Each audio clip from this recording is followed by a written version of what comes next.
Welcome to the Orgasmic Lifestyle Podcast by Venus O'Hara.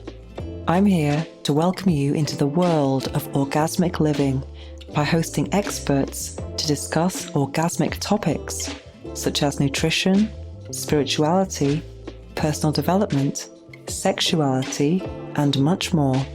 Here, we will offer lifestyle lessons that can help you lead a fulfilling, joyous, and orgasmic lifestyle. I'm your guide, Venus O'Hara.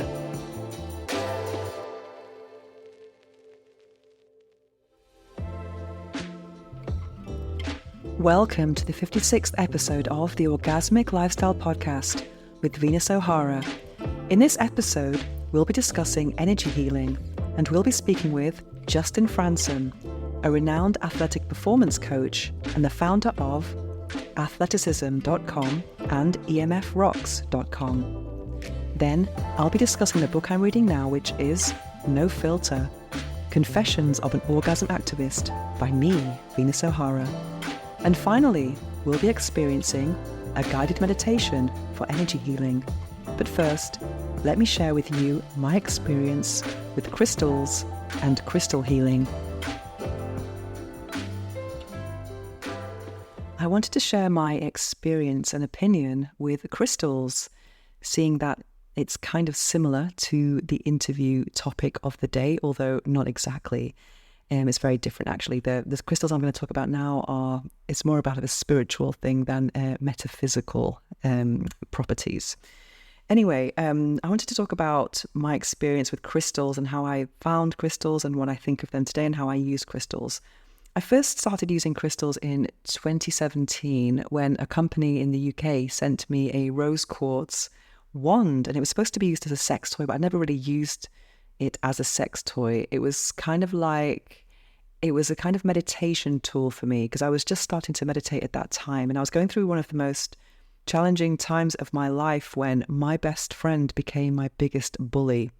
And although it was very traumatic, I am very grateful for this experience because it's what triggered my spiritual awakening, because I really was looking for solace and peace, and through that I found meditation, I found abdominal breathing, and it just gave me a huge sense of peace. So every time he tried to trigger me, I was very, very, very calm.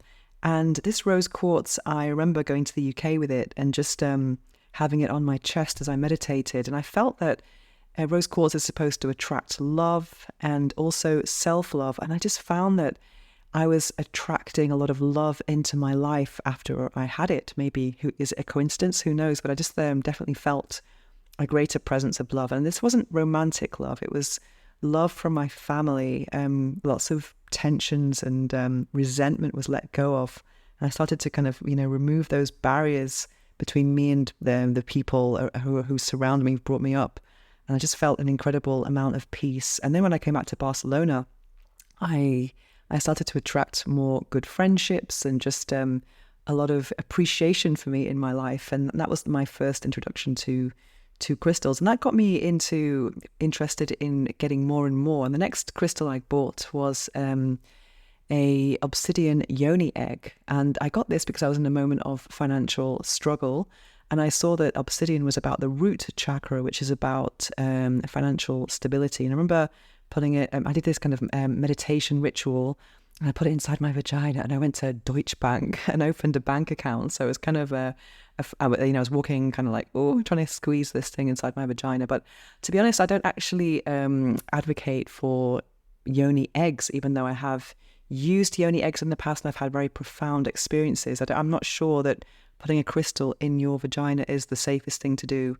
I think you can use it in other ways, for example, putting it just outside the vulva to try and get those properties of healing or what have you. But I don't think you need to be taking risks in order to benefit from them. That's my personal opinion anyway, because it's a very big, it's a very divisive topic. And lots of people who advocate for yoni eggs would be, let's say, against silicone sex toys. So it's a bit of it's a bit strange because you don't really know how safe these crystals are sometimes, if they're toxic or not, or if they have a scratched surface. That happened to me once. I remember in a book that's actually a Taoist book that talks about the jade egg. It recommends boiling the egg. And I did that once. I put an egg into boiling water, a rose quartz, and I heard this crack, and now one of my rose quartz yoni eggs has a crack on the surface, and there's no way I would put that inside me. But I think there's lots of misinformation about yoni eggs, etc. So it's not something I would do, but I do think it's nice to kind of maybe use externally to meditate with, and yes, it kind of like helps to guide your thoughts. Maybe a placebo effect, but who knows? But we know the placebo effect actually works. So every time I've gone through something challenging in my life, I've gone to this very beautiful, special crystal shop here in the center of Barcelona, and I've got what I would call a crystal prescription for anything I've wanted. And I've always gone in with that kind of, that's how I've chosen my crystals. I haven't just gone in and just like let a crystal choose me. I've done that a couple of times, but I've been mostly thinking about what I want and what crystal corresponds to that desire. So other times in my life that have been significant is, for example, when I had Bell's palsy, which has to be probably the most traumatic experience I've ever been through, waking up and having facial paralysis and not being able to smile for a month was one of the hardest things I've ever experienced, especially for someone like me who is using my face, my work, and just knowing that I couldn't really express myself was for a long time was very, very awful. I was just thinking, I hope I can smile again. I think I've already shared a lot about that in my in my previous episodes, but I got I think it's pink calcite, which is about nerve regeneration. So I got that crystal and had it on my chest and just cried and meditated about 5 times a day when I had facial paralysis. And then I was gradually feeling these tingles, but it just definitely helped me to focus my energy on healing for sure. And then I have other things such as, crystals for money and also crystals for communication. When I'm recording this podcast, I do have all my blue crystals around me, lapis lazuli, turquoise, and everything that's related to communication. And also when I go to voice to do my narration, because I'm a voiceover artist as well, I'll always use my my crystals as well, just to kind of like help me get in the zone with all of the communication energy, which is kind of fun. And then I also use them for meditation. For example, I'm very whenever I get a new crystal, I like to discover lots about it. For example, which chakra it's for, it corresponds with, what healing purposes, how to cleanse them, etc. And I always check out this channel on YouTube called is Adam Barrelay, and he has a playlist called Crystal Connections, and he has a very thorough presentation of each crystal, and I kind of learn as much as I can about each one so that I know what I need whenever I have a specific need. I know which crystals to choose. So I travel with crystals. I have crystals in my bedroom, and I put them all out on a full moon to recharge. So whenever I want a specific desire, I think about what that is and which chakra corresponds to it, and I put that crystal on the place it corresponds to on my body. Then I would meditate as well. And I also use crystals during my sex magic practice. So let's say I wanted love, I would put rose quartz on my chest and then think about love. Or maybe if I want money, I would put citrine on my solar plexus and then think about abundance. So it's always very related to the things I want. And right now I have about 60 something crystals that I feel like I've got all of my needs and desires covered. So whenever I Google a crystal and a specific desired outcome that I have, I usually do have several crystals that correspond to them. So I don't really need to buy any more crystals, but it is kind of addictive when you go into these shops and I just want more and more and more. But I guess it's not exactly about the crystal itself, it's about what it represents. And I think we always want to have, it's kind of nice to get that feeling of you can buy the thing you want to feel, which is a bit crazy, but it can get to a point where you just don't stop, so I have to stop myself sometimes when I go to these shops and I don't know what to buy. So sometimes I've gone into them and I'm just come out with nothing. So I think, I already have what I need. So yeah, so that is my experience with crystals. Very different from the crystals all the rocks that we're going to talk about now with our guest. But I wanted to share my experience with crystals with you. And so let's listen to Justin now talk about EMF rocks. Are you looking for a new sex toy? If you are, go to satisfier.com and you can use the code Venus to get 30% off anything on the satisfier.com website. So check it out, Venus for 30% off, satisfier.com. Now it's time for this episode's interview. We'll be speaking with Justin Frandson, a renowned athletic performance coach and the founder of athleticism.com and emfrocks.com. Justin Frandson, welcome to the Orgasmic Lifestyle Podcast. Thank you so much for taking part in this interview today. I'm very happy to have you here. For those who are unfamiliar with your work, could you tell us what you do? Yes, Venus, thanks for having me on. I'm an athleticism performance coach, founded athleticism.com 25 years ago, working with amateur and professional athletes for nerve work for sports performance. And I know we're going to get into the EMF topic. And what brought me there was I saw the athletes having wearable technology and breaking down from that excess EMF. Okay, so what is EMF for those who are unfamiliar with that term? They are electromagnetic fields or frequencies that we're basically made from and surrounded by and one with. And they can be native ones, as I mentioned, or non-native.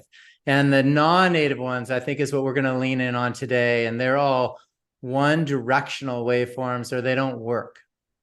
So the native ones, are we EMF? We have, because we are electric, some people say, is that correct? Yes, very much so. In a lot of different ways. We're electromagnetic bodies. And so we're one with our universe. We're made on these unpolarized waves that distribute equally in every direction. And they're called scalar waves. And a great example would be if I were to drop a pebble in a pond. Would the resonance and the splash of the pond go in a straight line to the right or the left or up or down? Not a chance. It'll distribute equally in every direction. And that's the framework for how we're made and one with the universe. But these non-native man-made waves of electricity, dirty electricity, and all the wireless signals, they're all one-directional waveforms. And that's polarizing for our body and chips away at our life force. So you have a background in sport, and what brought you into this field of EMFs? Well, the guys were breaking down. So I had a early inclination of it when I was younger, and I would talk on the phone too long. I would feel pain in my ear, and I'm like, what's going on? This is corded. Is this okay? But yeah, hours on a phone glued up to your head, I could feel that. I had an apartment with a telephone wires and a transformer literally on the other side of the wall of my bed. And I was sick the whole year. I took an internship and I got stuck at a copy machine, pulling paper off an x-ray machine, and my fingertips would burn. And I'm like, oh, it's hot, hot, hot. And this is 30 years ago. And now I have nerve pain when I touch a touch screen. There's nerve pain on my fingertips from working the x-ray machine years ago, which a lot of people don't have. So I feel a lot of the kids on the computers and touchscreens will develop that in 30 years as well, because our systems just get overrun over a period of time. And so I was the last guy to get a cell phone. So with all those, and then seeing literally clinically an athlete coming in, strongest, fittest endurance guy wearing a smartwatch and going, hey, Justin, I have pain in my wrist. And I'm like, hey, take off that radiation watch that you're wearing. So he takes it off, and then the pain goes away, and then the arm function restores really quickly. So that was the aha moment about a decade ago where I'm like, we got to jump into this and look at how it's affecting every aspect of our life and performance. See, I actually saw one of your videos, I think, or maybe a YouTube short about the smartwatch. I was very intrigued about that because I have an Apple Watch, but I always forget to wear it. And but I think people are very curious about things like biofeedback, monitoring their sleep, how many steps they've taken, etc. So does this apply to things like Fitbits as well, or everything that you can wear? What are the dangers of wearable technology, and what examples would you give? Definitely, Venus. I mean, early on, if you remember, some of the Fitbits had too much resonance coming out of them. They had to dial them down because people were having pain from wearing them. So that was some of the early onset reports of them. And so it's Fitbits and all the Apples, and intuitively your body's telling you it doesn't want it. And at the end of the day, when you're doing something and you do it well, do you need someone to tell you you did it well? Not really. You know, do you need someone to tell you when to eat or how many steps you took, or yeah, if you had a great workout that day or how well you slept? You can kind of wake up and intuitively feel it and know it. Like when you listen to your body and you know how it ticks and you know what makes it tick and feel good and be optimal, you don't need something to tell you about that. So having a device and that meta universe, we want to get people out of that. That's the whole goal, is to get them connected to their body so they can really know how they feel. Amazing. So would you suggest people should have a minimum amount of gadgets then? I mean, how do we apply Yeah. this to daily life? Yes, definitely. I mean, not at the end of the day, we can't live in this society now without being part of it in some way with technology. So, you know, electricity in every home pretty much, and we're dealing with routers and computers and wireless, you know, signals everywhere. And now they have smart meters, at least here in the US, on every residence, and that is an automated gas and electric meter. And so it's really tough to get away from this stuff. So we got to really learn to identify them and then develop proximity protocols to where if it's a cell phone, never put it right next to your head. Like never, ever. Always have it on speaker and wear corded earbuds, not the wireless ones, because that's an airway canal directly to your brain. That's not a recipe for success, having millimeter waves going localized in your inner ear where there's just an airway canal directly to your brain. So we got to really start to think out of the box and understand this interplay between how we're one with the universe and how this EMF's different, identify them, and then start to develop proximity protocols. And then the next step, it's free, get grounded by nature. And that's how we're going to be able to coexist with this stuff. Okay, a bit more about that in a moment. But I have a question about cell phones, because I've really noticed over the last, let's say, 10, 15 years, even that how we use them has changed so much. I mean, I used to be someone with, big phone bills because I used to love talking. Whereas now we're just WhatsApping and sending messages. So we don't actually have it to our heads that often. Do you think this is part of the reason why we're doing this, because they are more dangerous? Definitely. I mean, it's a great example of how we can prevent brain cancer and acoustic nerve challenges, and is to just stay more with texting versus being on a call and having it glued to your brain, for sure. So I think habits have changed, haven't they? Because people have become more allergic to those long calls and having video calls instead, so there's no physical contact with the body. And maybe subconsciously that's part of it too. I think a lot of it is the ease of things, or not wanting to get too close to someone but stay connected. I mean, there's a lot of interplay with just the social engagement or lack thereof with texting compared to actually talking to someone. But intuitively, it might be the body just saying, yeah, let's not put this thing up to our brain. So I hope that is what it's telling us. So do these dangers apply to all electrical devices that we have?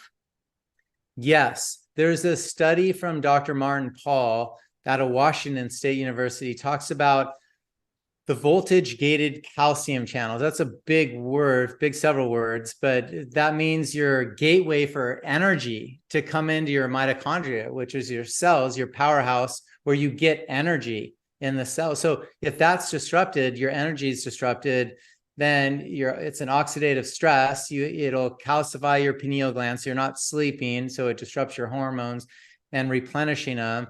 And then the bandwidth of these cell phone devices are 2.45 gigahertz, and I equate it to waves per second, because Venus, everyone can grasp that. So that's 2.45 billion waves per second of a one directional phone. So that's the same bandwidth that destructures water. So we're actually dehydrating us and our environment at the same time. So yeah, these things are, whether it's low level from electricity to higher level, it's challenging. One other notable thing is the book called The Invisible Rainbow by Arthur Furstenberg.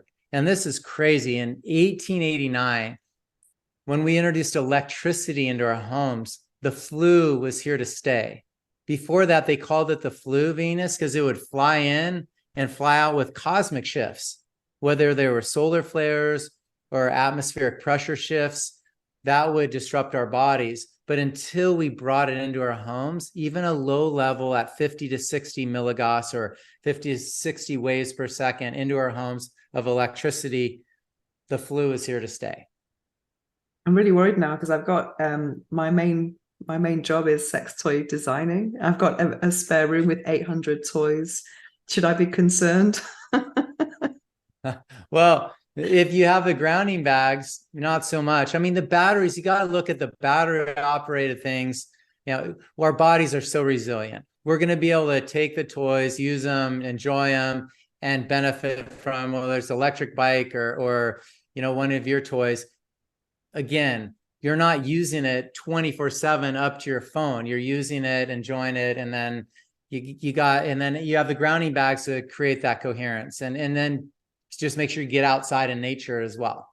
So actually the presence of them, even though they're switched off, and they have a rechargeable battery these days, so they're not all switched on at the same, they're all off, but the presence of them, that they have to be kind of switched on to be dangerous. Is that what For the most part, yeah. With the smaller batteries, yes, they have to be switched on to really cause more of an effect on us. If they're just laying on a countertop, wouldn't worry about it at all.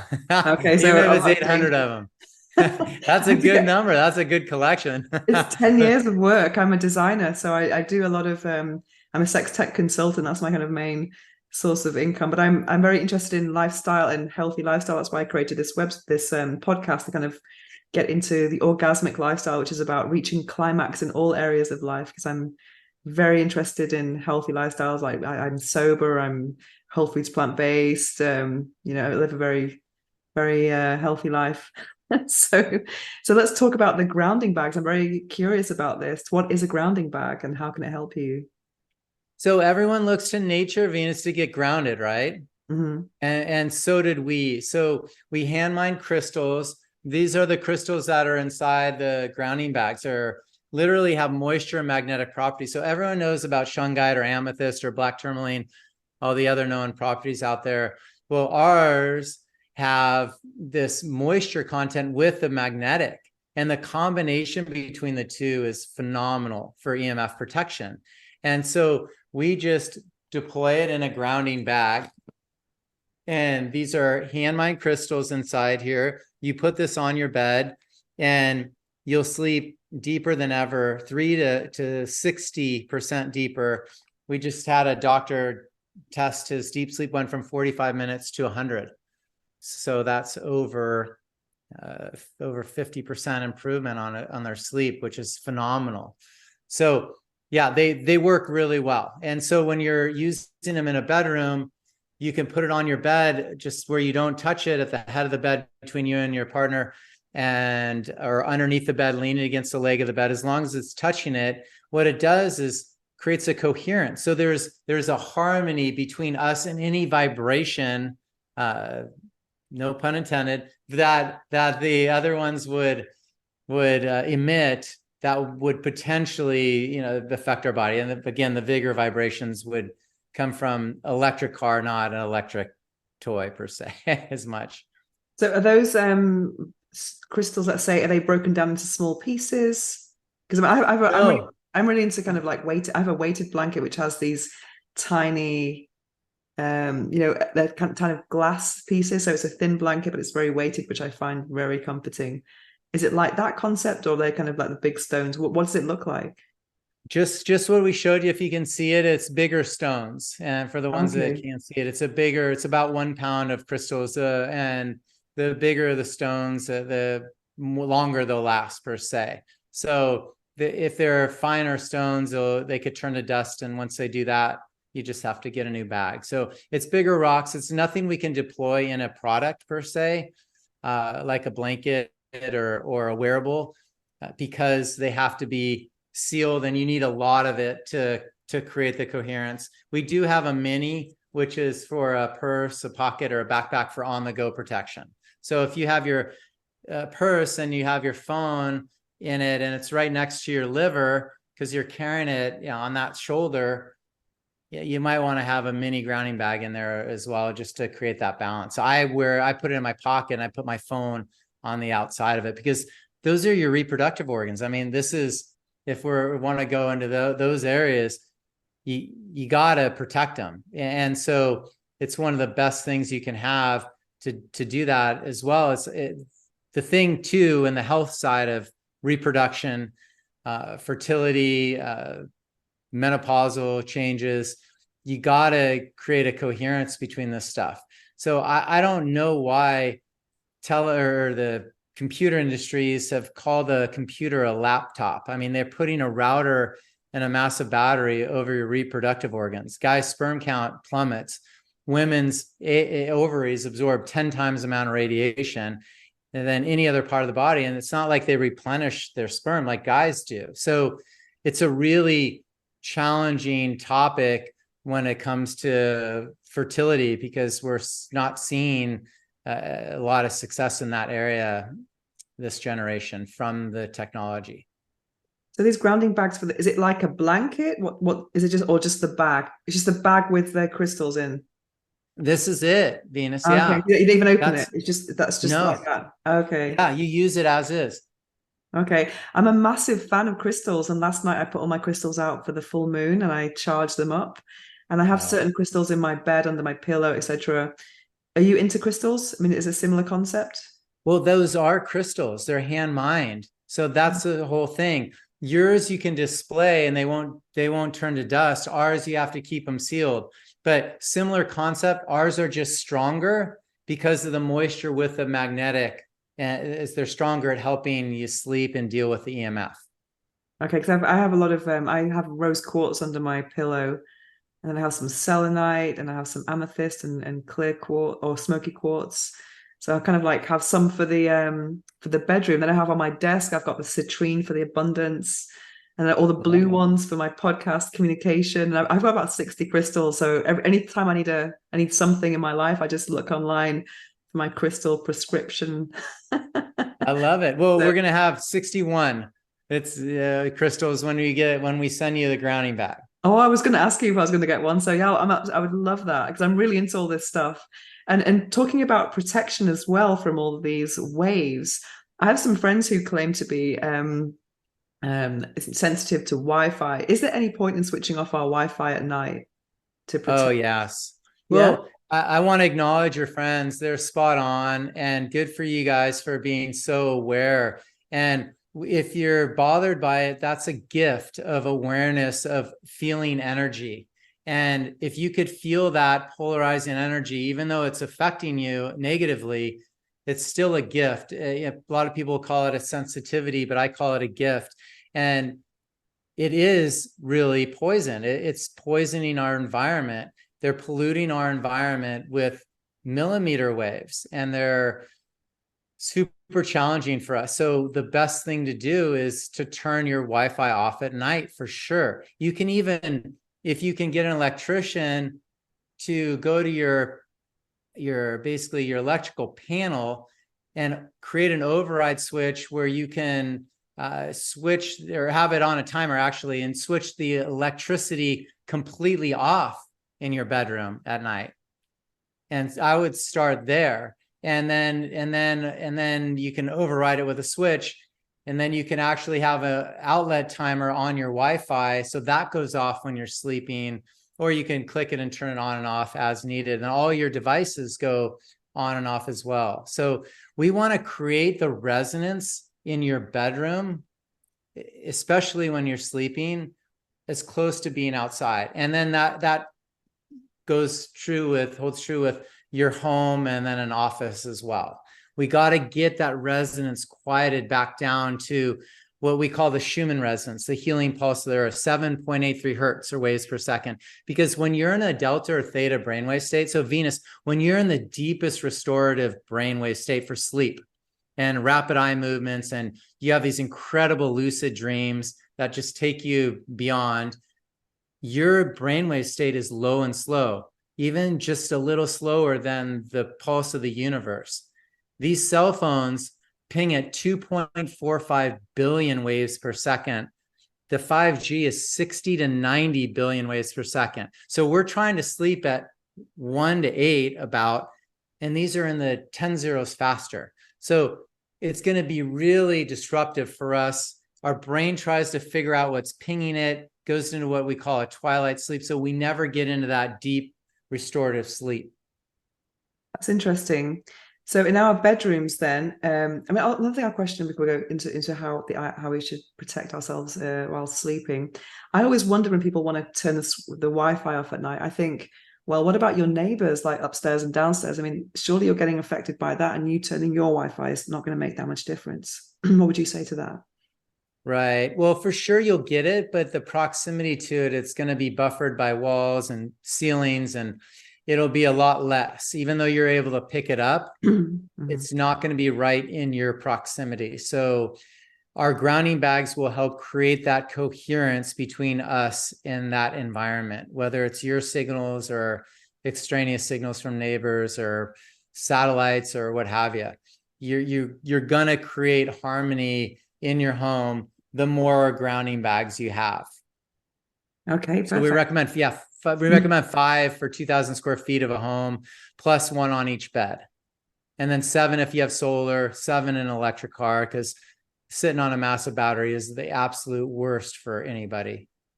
I like to keep my bedroom as minimalist as possible. There's literally just the bed, and I have one lamp which I never turn on, and that's all I have. Just nothing. There's nothing. There's no TV. There's nothing in there.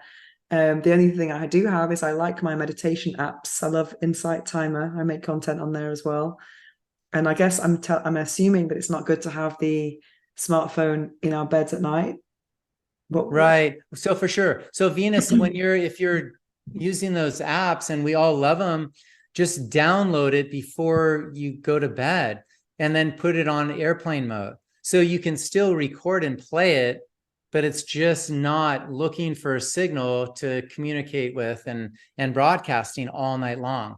That's the game we're playing. We can get that resonance a little lower. It's going to be a lot better for you. That's a good point. Because I think a lot of people, that's probably one of the reasons why people don't sleep, because they're scrolling aimlessly at night. And also the melatonin is not getting produced with all those lights as well. Yeah, the circadian rhythm component to sleep and wellness is huge. Get in rhythm with the sun and the moon. When you're going to bed, create that dark environment so you can start to adjust to it. If you're having screen time before, wear blue light blockers for sure to block out those lights that will keep you up for several hours longer. First thing in the morning, whenever you wake up, reset your eyes to seeing the sky and knowing what's real light and what's blue. And that's what's going to get you in rhythm. You'll be able to sleep a lot better, and you'll start grounding. You'll get this like pure grounding effect of being outside in nature. We just have disconnected from outside in a lot of ways. We're stuck in, inside too much. And whatever story you're in, we got to get back outside and know that we're one with nature, and you're going to sleep and feel a lot better. I watched this amazing documentary. I'm sure you know it. I think it was called Earthing or something about grounding, about being barefoot on the earth. Is that something you'd recommend? I'm assuming as well. Is this a kind of like replacement for that? These bags are for those effects? Yeah, yes, and yes. So it replicates it, is what it does. The grounding bags do. Earthing or grounding is what I'm saying and alluding to by saying getting out into nature. It's one of the most important pillars of health that no one really talks about. And you're going to have everything optimized when you're grounded. Our bodies act like a body battery, Venus. So we get a negative ionic charge from the earth, and we pull the electrons in it. We get a positive charge from the sun, which is unpolarized. And then we get the minerals from our food and water, hopefully from both of those, and then in the air as well. And then water, we use it for the conductivity as well. That's essentially how our body battery works. And Eileen McCusick wrote about it in Electric Body, Electric Health, which is a great book on on tuning fork healing, with is your energy field healing and clearing anything stuck in your biofield. And so that's how our body battery works. Now, we can replicate that grounding effect with the grounding bags, because you're literally bringing the resonance of the earth into your home. And when you do that, it's just like walking barefoot in a bag. So when you're inside, use the grounding bags. When you're outside, go barefoot, touch a tree, have a picnic, get close to the earth as possible, get your body into a body of water. So I'm a huge waterman. I like to surf, and I'm in the ocean, Pacific Ocean, every day, literally surfing, free diving, body surfing, swimming, whatever it is. I'm in the water no matter what the temperature is, no wetsuit. We just go. And I'm getting the cold factors. I'm getting the stoke on. I'm breathing. I'm getting the survival instincts. I'm getting grounded by nature in that body of water more than ever. And I walk barefoot. I'll walk the dog in the morning as well. So at least twice a day, I'm getting significant amounts of grounding from the walks and then from actually jumping in the body of water. And when you do that, everyone, you're going to sleep so well and perform better than you've ever performed. I think when you go to nature, you always just sleep better. Just the air is different. But I live Right. in Barcelona, in a city, in a building of lots of apartments on top of each other. And I don't have a garden. So how can we ground, apart from having a grounding bag of yours? Is there any other things that we can do? I mean, I go barefoot at home after the COVID thing. I didn't want to be taking the dirt of the street into my home. So is there anything else? I mean, I've got my 60-something crystals. Well, 61 when I get yours. So what else can we do at home to kind of create a grounding atmosphere? Well, the first thing is really build your life force up, and know that you can convert a one directional waveform. So there's this thing called physics. I don't want anyone to fear the EMFs. Like they're a tool. We want to use the tool, not let the tool use us, right? So that's the important part with this whole interplay between us and electricity in every form. So when you're at home, know that you can convert these waveforms, but shut down power in bedrooms when you're sleeping, turn devices off, hardwire your home. It's faster, it's safer, it's more reliable. There's minimal health challenges. Again, get rid of the Nest AC units or Alexa doorbells or Alexas or Ring doorbells, like all these wireless devices that are listening to you and tracking and tracing and basically surveillance marketing you. Get those out of your life. And that's how you're going to be able to really heal and have your home more of a sanctuary if something's not, listening to you. And then load it up with grounding bags. So grounding bags are the answer, along with making your home a safe home. Get the wiring so it's really safe. Get a Stetzer electric meter. They're 100 and I don't know, 30, 40 bucks. Plug it in the wall. It tells you how healthy your wiring is. So there's certain things you could do to make sure your home's a healthy home. And if you have a neighbor that has EMF like really heavy on the other side of your room, maybe do EMF paint or tint a window or curtains to block it and repel it the other way. So those are some things. If there's a cell tower outside of your window and, unfortunately they put it up there and they didn't tell you and they don't care, just to repel it the other way and do some blocking measures for safety, and then use the grounding bags. You're going to need a lot more grounding bags to help create the coherence if you're that close to that strong of a signal. Yeah, I've got my black tourmaline at the door to keep everything, to keep negativity away. Awesome. I love it. Yeah, I'm totally into all of that. So what about what else was I going to say here? Yeah, you just made me think about the data collecting. Sometimes we're having a conversation and I open my phone and I see an advert for something that we've just spoken about. It's kind of crazy, isn't it? It is. Well, this whole deal, it's like I've gone into human performance and now into product for EMFs. And then we have MCT oils to help with diabetes and weight loss. And all this whole topic is got us into privacy and security from EMF protection, because they're literally listening to everything we're doing. And they want your biometrics. They want your fingerprint. They want your palm print. They want your retina scan, your face, your voice. Like, those are your single most unique identifiers, Venus. You don't ever want to give those away for commerce. And because once they take them, they're irreplaceable. So just we got to keep this distance between us and this technologies that they're deploying, saying that they're for our best interest or for our convenience or for our performance, but a lot of them aren't. Unfortunately, there's ulterior motives with a lot of these. This just takes me back to what I mentioned earlier about biofeedback, which that's a real incentive to keep using a certain device or app, isn't it? And that would you say a lot of, I mean, people say they're not doing data farming, but that's something we always fear. Because I actually tested this amazing product that I thought was amazing recently. It was a pelvic floor trainer. And sometimes people need motivation to be, to remember to do the Kegels. It's so important for healthy sex life or orgasms or postpartum, what have you. And there's this amazing device that you put in the vagina, and it's got a couple of sensors. Then you play video games on your mobile, like, you know, killing birds, and you're squeezing. And then you're like, it's just so much fun. And then you get the feedback, and you're like, you see how you're getting stronger and stronger. Then you're like, it makes you want to do it more. So those kind of, I think people love biofeedback for that reason, for that motivation and just knowing about yourself.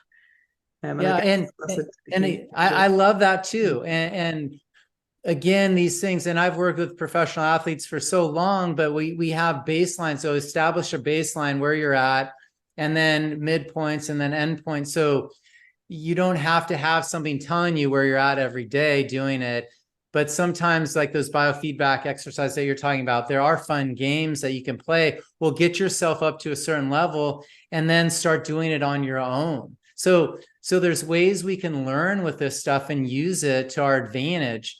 I mean, this is huge. And then the Kegels it's probably one of the most important primal nerves you can do, because if you can't control your bladder, shut it down, or excrete waste, or have you die. Like, you become toxic and die. You can't swallow with the tongue movement, you die. Like, these are primal nerves of the body that you need to upregulate and keep strong.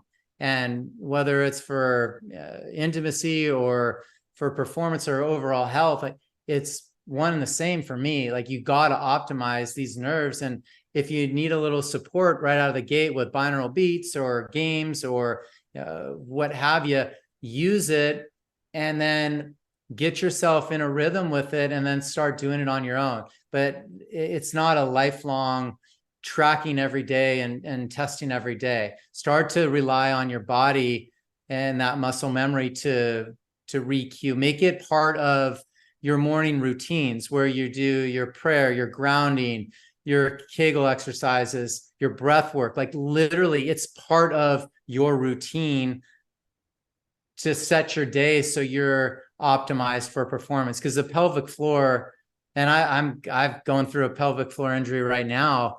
It's no fun to have, and it's a last area you want to really have to have trouble with, especially later on in life. So you gotta work on those exercises, keep that fascia hydrated.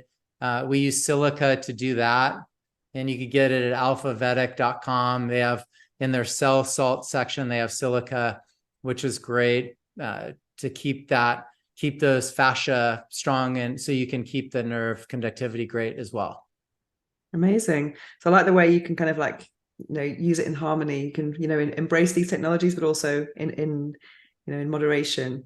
So you mentioned MCT oil. So that takes me to a topic that I absolutely adore: nutrition. Do you have any tips about food? And that's another one. That's one of my biggest passions, actually. It's probably my second biggest passion, which is organic, locally sourced food. And I also saw in your, I think it's the Media One sheet, you mentioned something about soil as well. So I always buy my food local, in season, at a farmer's market. And it's incredible, because then every week you go, there's something different, because the seasons are constantly changing. It's fun. It's just amazing. And the taste is just superior. It is. It really is. And I love that. And that's where you're going to find more health than not. So really lean into fresh organic, but you got to know where it's sourced. Just because they're telling you it's organic or it's wild grown, it doesn't mean it is. That's for sure. We're a lot of the organizations are infiltrating the farmers markets, and you can see the berries if they're really cookie cutter and look the same. They've been modified. There's chemicals all over them. Even if they're like, oh yeah, we grow organic. No, they don't. And then the wild harvested salmon, they're full of parasites if they're from farm raised. So you can tell the difference. So, but the food is huge. We're losing our nutrients from the glyphosate from Roundup and the herbicides, pesticides that they're spraying above us from the chemtrails are literally dropping aluminum, barium, strontium, herbicides on us from above. So we're getting it in the food. They're dipping seeds in it. They're modifying the seeds in the food. They're depleting the soil with monocrop farming. So when you can get a biodynamic regenerative farmer that has great nutrient dense soil and hasn't riddled it with pesticides, you're going to get a lot more nutrients out of it. And for us, so I lean into that lifestyle, not genetically modified. It's kind of, I equate our grounding bags to eating organically, where it's in nature's resonance, whereas a man-made device attempting to keep up with the man-made signals would be a GMO device. So let's keep that out of the way. And then for the diabetes part, this we've been inundated with spiking and crashing our glucose levels with improper diets. And I lean more to intermittent fasting and more of a keto intake and balanced intake. And when we do that and it's super clean, you're not eating as much. Your body doesn't really need as much. We have our MCT oil. It's called lean oil, and it's literally a palm kernel oil instead of coconut, which is more bioavailable. There's high C8, the rest C10. So it's like burning a fire with a log versus paper. And a log would give you more sustained energy from a plant source. So it's literally lubricating your joints. It's helping normalize your glucose level so you're not going to spike and crash. And then it's great for brain and gut health. But we had a client real quick on the EMF side, new diabetes, childhood diabetes. Parents are like, okay, let's go on a vacation and get out of this house that's toxic, that caused this. And it took 10 years for the kid to develop it. But they jumped on an airplane. The mom had a new smartwatch on tracking her kid. And, obviously she didn't want the kid to die. So they're on the plane. Everyone jumps on their Wi-Fi. The kid's glucose levels go up 200 points. And he gets a bloody nose just sitting there. And then it was a long flight. And then everyone fell asleep. Towards the tail end, half the people woke up. Blood sugar goes up 100 points. Kid gets a bloody nose while he's still sleeping. I mean, when you're in an airplane, you're in a capsule, and there's, however many people times billions of waves per second, it's going to mess with our environment. It is what's our invisible environment and how does it affect us? And so really normalizing your body with the right oil to help buffer it, like medium chain triglyceride oil. And from, our lean oil is the cleanest you can find, is fantastic as well. So that's another place where, so how can we protect ourselves in a plane then? Well, bring a grounding bag or 2 or 3 with you. Have it on your lap or something, like have it. Yeah, for sure. I do. And whenever I fly, I put it actually on as a low back support. It's not comfortable. Maybe I'll throw a sweatshirt down to kind of give it a little more cushion, but the chairs they're concave. They're just awful for your posture. So I'll put something to straighten me out a little bit.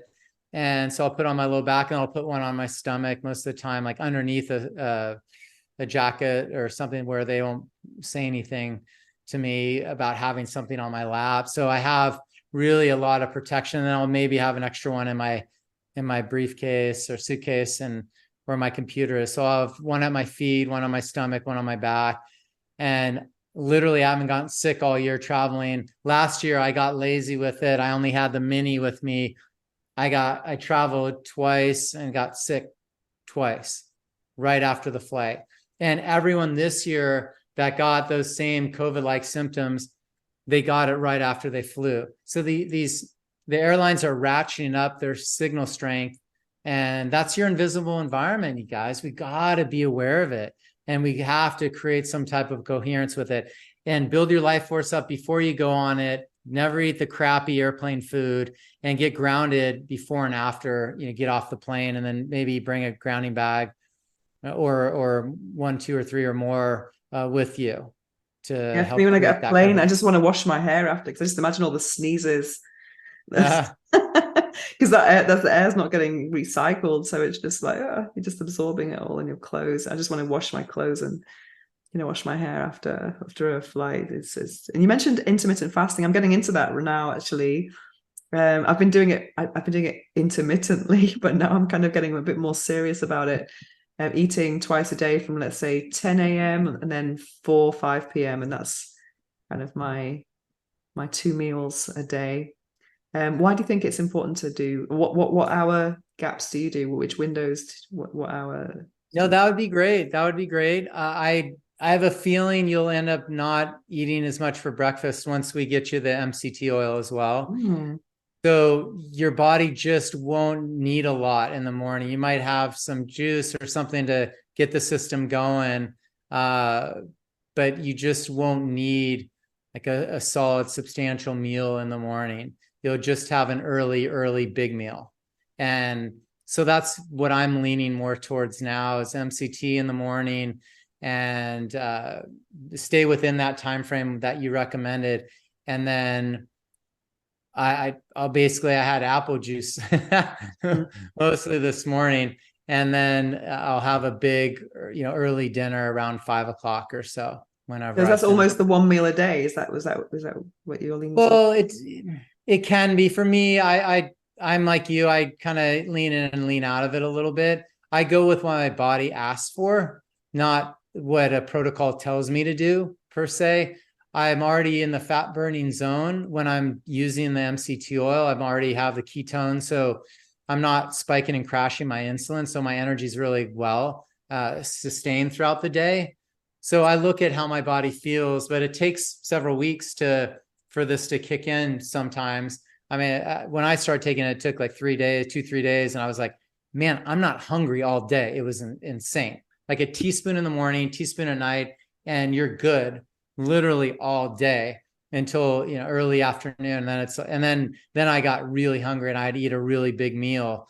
But that's what your body is really asking for in a lot of ways. And then really drinking structured water, add minerals in it, distilled is the purest, and then you add back minerals in it. Mountain Spring would be the next best. Get filters on your water at home, because all the tap water, city water, in anywhere we go, even in Spain, not really drinkable water per se. So we want to get that really clean water going as well. Yeah, very important. I like to hear people don't drink tap water. It's more people buying, plastic bottles, but then you've got the microplastics in that as well. So I'm thinking about getting the Brita jug or something similar, just to kind of because I mean it's very expensive if you're buying water every day, It especially is. It is. yeah. I would look at a distiller of Venus and distill Okay. your water, and then start to add minerals back in it. And that's where Oh, you're going to have that really the purified water. You're not going to get the plastics. You're not going to get the heavy metals, the chlorine, graphene, all the aluminums and all the heavy metals that are in the tap water. So the distillers are a great source at most bang for your buck, I believe. amazing. A couple of quick questions for you. What is the book that changed your life? Oh, The Invisible Rainbow by Arthur Furstenberg. It really allowed me to broadcast my voice with a big pillar of strength. And The Invisible Rainbow showcases the history of electricity in life, and it directly correlates every major pandemic to increased shifts in our electromagnetic blanket of an atmosphere. whether it was cosmic or man-made. So 1918, World War II, we rolled out radio waves for the first time. That's huge. And people will say maybe it was the vaccines. Well, no, it was the radar. And they all had the same upper respiratory infections as we had with the 5G rollout the last several years. And then we had so that was so 1918 Spanish flu. Then we had what was that, World War I? And then we had Hong Kong flu, satellites, and then World War II radar, and then 5G. So literally 150-page bibliography. The book is riveting. Will change everyone's life. There wasn't any cardiovascular disease back then. There were 6 cases of diabetes 130 years ago that he could find printed across the entire world. 6. Wow. So we've ratcheted up fake food. We've ratcheted up EMFs. I'm going to lean in on the EMF space, because when you affect your chi, you're going to affect the chemistry of your body, because we can't have chemistry and biology without energy. So the energy is primary. Bruce Lipton will talk about that. So that book alone is a must read for everybody. The Invisible Rainbow by Arthur Firstenberg. Amazing. So what phrase or affirmation or quote do you live by? I choose to be my very best, being 100% ready, willing, able, safe, worthy, supporting, deserving, to own my power with infinite love and gratitude by accepting, releasing any pain, fatigue, limiting beliefs now and forever, no matter how painful, challenging, stressful life is, has been, or will be. Today, I am feeling abundant. Is that yours? Did you make that up? It's mostly Dr. Darren Weissman's Infinite Love and Gratitude technique, but I've added a little bit to it. I use that. There's shorter versions that I'll throw out. But that's one of the big ones that I'll say repeated over and over again. What's it called? I'm going to look that up. Dr. Darren Weissman. It's the Lifeline technique. The Lifeline technique. I love it, because I'm so into I love the concept of consensual brainwashing, which I think affirmations are, It is. I would look up Gay Hendricks too. He did the Upper Limit, and that is what was it called? The Big Leap is the book. And it's the Upper Limit Challenge. So people, when they get stuck, they feel that they have an upper limit. But his book's called The Big Leap, and he talks about, I'm expanding in abundance, success, health, and love. And you say that over and over again.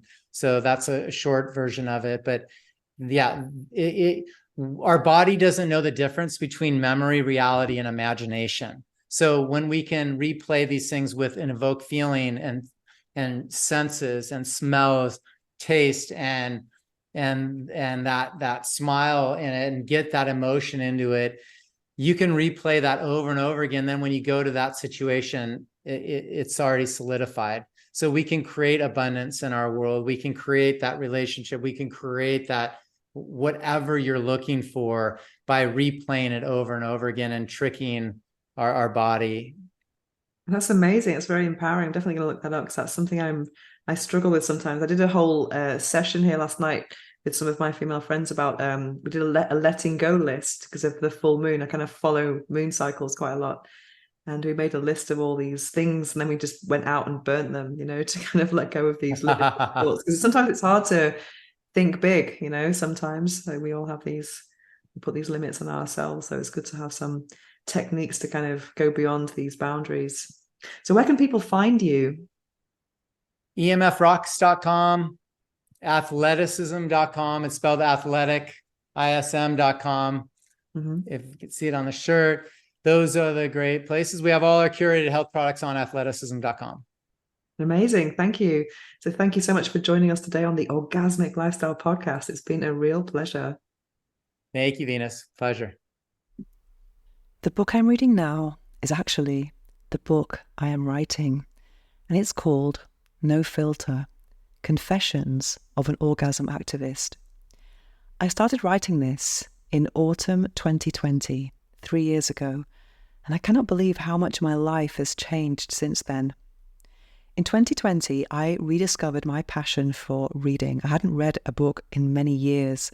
That was because I was primarily a writer back then, and I didn't really want to have any interference from other writers' styles. And then when I started reading, because it was the pandemic, I just was blown away by how much I could learn from a book, and to apply something that's been decades of knowledge in a book into my life, into my brain, and into my lifestyle. Obviously, only the things that resonated. And I was always reading personal development, spirituality books, nonfiction mainly. And well, actually, it's all nonfiction. And I was just very inspired, especially by the book Think and Grow Rich by Napoleon Hill. And that I consider to be the book that changed my life. And I thought, if this book changed my life, how many more books are there out there that could potentially have an incredibly positive impact on my life? So I read about 30 books, and most of them were quite incredible. And one book that really inspired me was The Artist's Way by Julia Cameron. As soon as I heard about this book, I had a special feeling, especially when I heard about the practice of morning pages, because I always felt a little bit blocked, and I started doing the morning pages even before the book arrived. And I just found that it would be the best way to unblock what I wanted to say. And I started doing the morning pages with the intention of actually publishing them one day. And the practice was very insightful. I'm going to read to you the intro that I wrote on the first day, and I'm going to share with you some of the insights that I got from doing this practice of morning pages, which I highly recommend. Morning pages is basically, you get up in the morning and you write 3 pages, handwritten, a stream of consciousness, anything that comes to mind. And yeah, it's just, it's very unblocking. It's very liberating, let's say. And I thought I would add that to my morning ritual, because my mornings are very sacred to me. I have no alarm in the morning. I have a very nice orgasmic breakfast. And yeah, I have no rush in the morning. So it was a kind of nice thing to kind of get clear on the day. Anyway, let me read this to you, and I'll give you some commentary after. Sometimes I struggle to find my voice. I know what I want to say, but I'm not sure how. Last year, I discovered the morning pages practice from the book The Artist's Way by Julia Cameron, and I thought it would be the perfect method to unblock me. It consists of writing 3 pages stream of consciousness after just waking up. You're not supposed to share it or with anyone, but the rules are meant to be broken, right? My life has changed so much from then. And finally, I've decided to share what I wrote rather than just keeping it on my hard drive for my eyes only. The following was written in autumn 2020 and covers 69 days of my life back then. Enjoy. Day 1. I have absolutely no idea what will be written in the pages to come. It's exciting. Usually when I write, I know exactly what is going to happen before my readers do, but not this time. On a whim, I've decided to write my thoughts down first thing in the morning, every day for 100 days. I love my current morning routine. It consists of waking up naturally without an alarm, delicious breakfasts, and reading. I thought that writing would be a fun activity to add to the mix, and I'm hoping that the exercise will help to unblock me, because I need it. When I first wake up in the morning, my mood is usually dictated by how well I have slept. If I don't sleep well, I feel annoyed with myself for not being able to switch off, and I worry that I won't have the energy to do everything that I want to do during that day. I've never been a good sleeper, and I find that alarms make me anxious at night. So, for the last 11 years, I've created a no-alarm lifestyle for myself, and I wake up naturally, and I have no schedule. If I sleep well, I will usually start my day feeling grateful for the lifestyle and job that I have created for myself. I describe myself as an orgasm activist. and it's a job that I invented. I love the flexibility of being my own boss and working from home. I've done the alarm, rushed breakfasts, quick showers, and then sardine-style public transport commuting to a job that I hate lifestyle, but not anymore. My mornings are sacred and peaceful. Even though I wake up relatively early, I don't actually start my working day until late morning. As well as gratitude, another emotion I often feel in the morning is shame. I'm so messy, and I sometimes feel so frustrated and annoyed with myself due to the chaos that surrounds me, because I created it. I'm British, and I live alone in a shoebox penthouse apartment by the beach in Barcelona, Spain. Although I claim to be a minimalist, the fact that I have over 600 sex toys in my tiny apartment would probably suggest otherwise. I don't have a wardrobe either, just a big chest of drawers. I don't always remember to fold my clothes. There's a big pile of clothes that's on the sofa when I wake up in the morning, and then I remove that pile of clothes to the bed during the day, and then I take it off the bed at night and put it back on the sofa. I do feel guilty about the way I treat my clothes. Even when I buy new ones, they will end up on this big messy pile despite my efforts to change. I review and design sex toys for a living. I love my job, and I feel strongly about educating women about orgasm and sexual pleasure.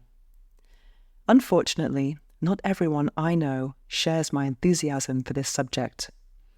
Over the years, I've received a lot of negative judgment, and I've even lost some friendships due to my life choices.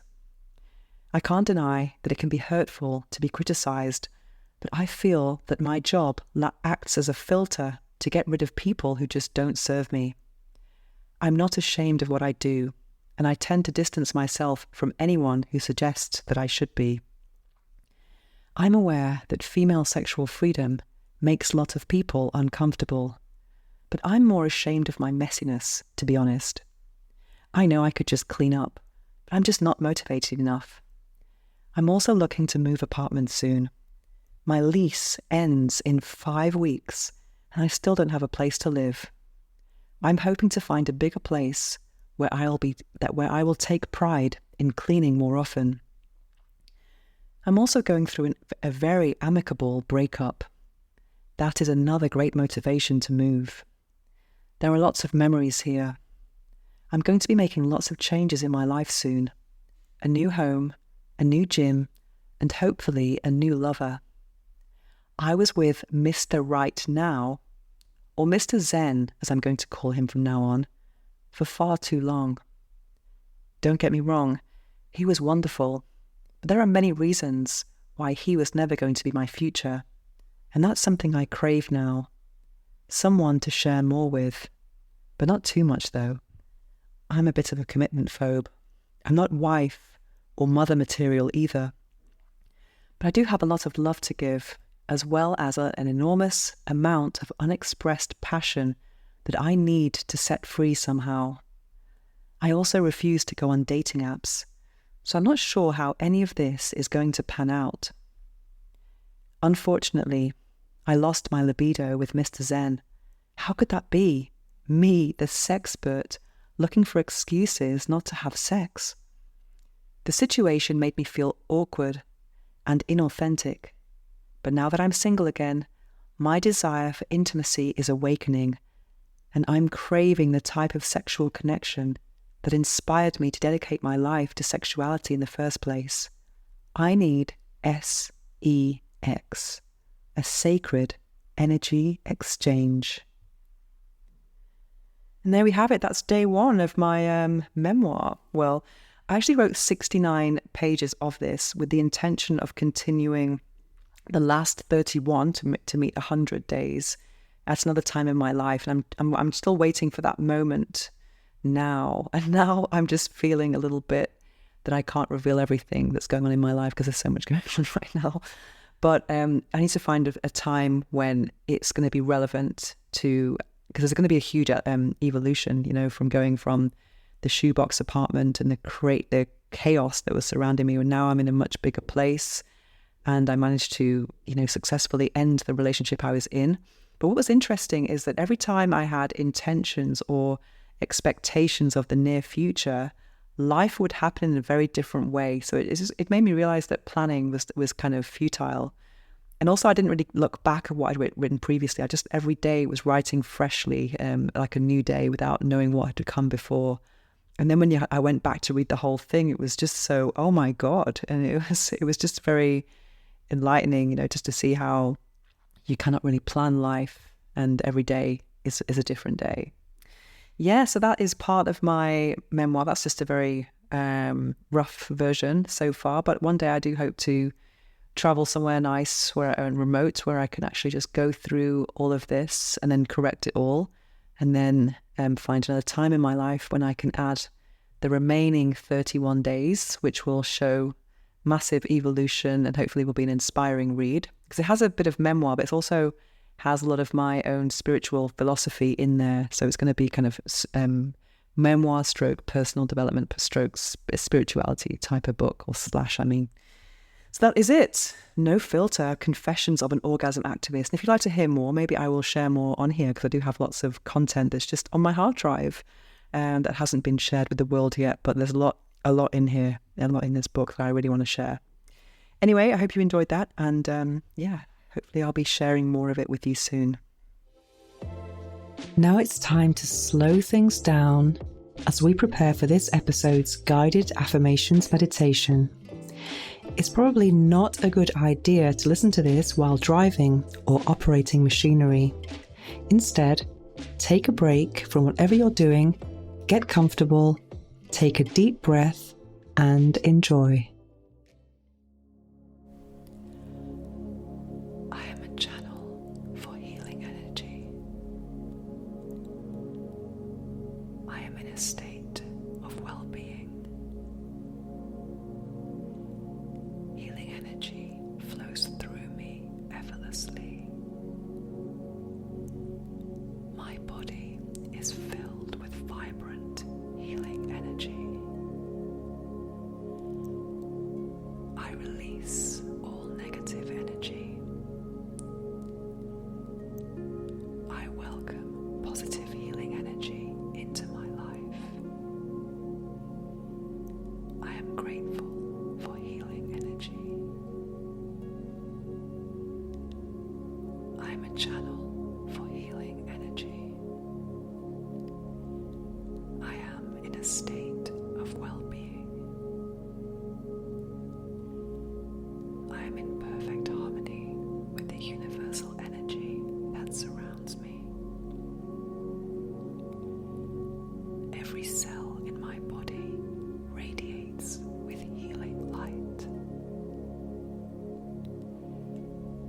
I am open to receiving the healing energy that the universe provides.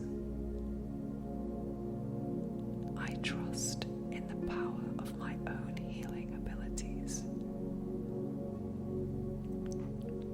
I am grateful for healing energy.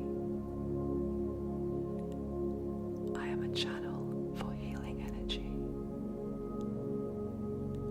I am in a state of well-being.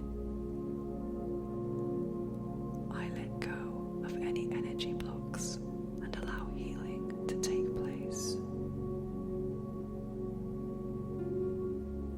I am grateful for the healing energy that supports my journey to wellness. I am surrounded by love and healing energy at all times. I am deserving of vibrant health and abundant energy.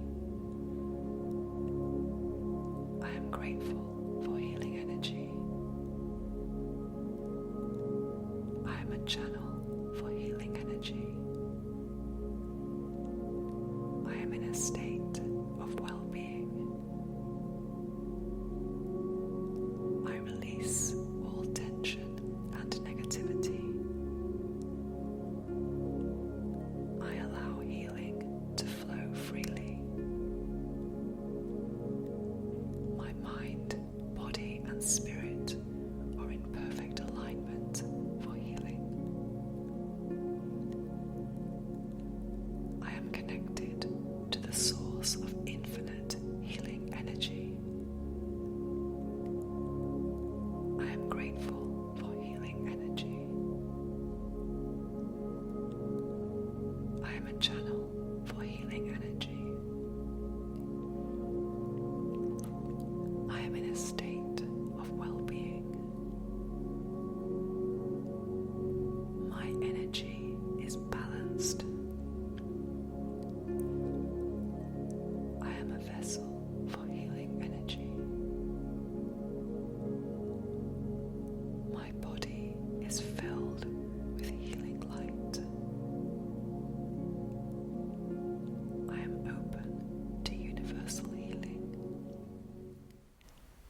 grateful for healing energy. Are you looking for a new sex toy? If you are, go to satisfier.com and you can use the code Venus to get 30% off anything on the satisfier.com website. So check it out, Venus for 30% off, satisfier.com.